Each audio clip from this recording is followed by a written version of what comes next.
My fellow Americans, in March we celebrate Women's History Month, honoring the countless contributions that women leaders, scientists, and entrepreneurs have made throughout American history.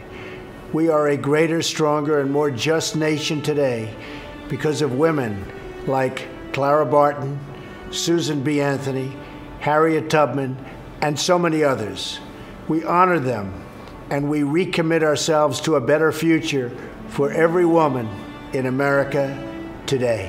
On my 50th day in office, I want to talk about an issue of paramount importance to families across our nation: health care.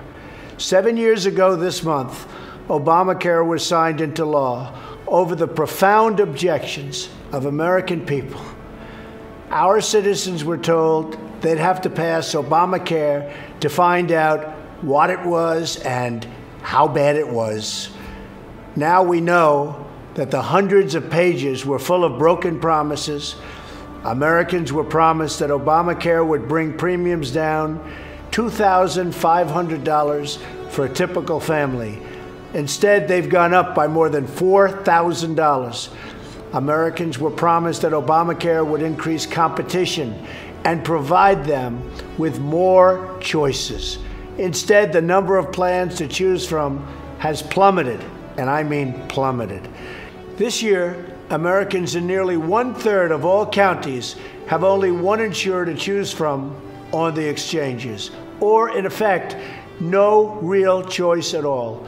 Americans were promised that if they liked their health insurance and their doctors, they could keep them.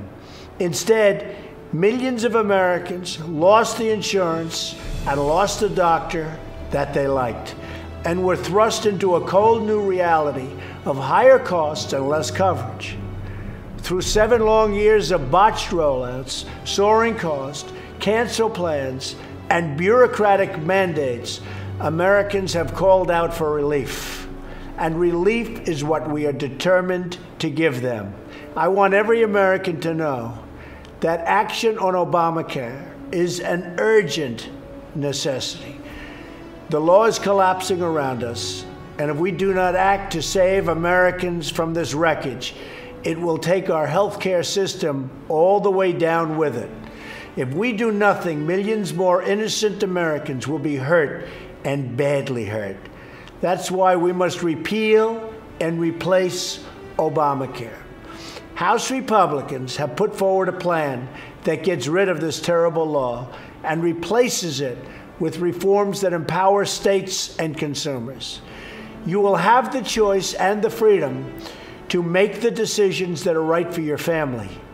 The House plan follows the guidelines I laid out in my recent address to Congress: expanding choice, lowering costs, and providing health care access for all. This plan is part of a 3-pronged reform process.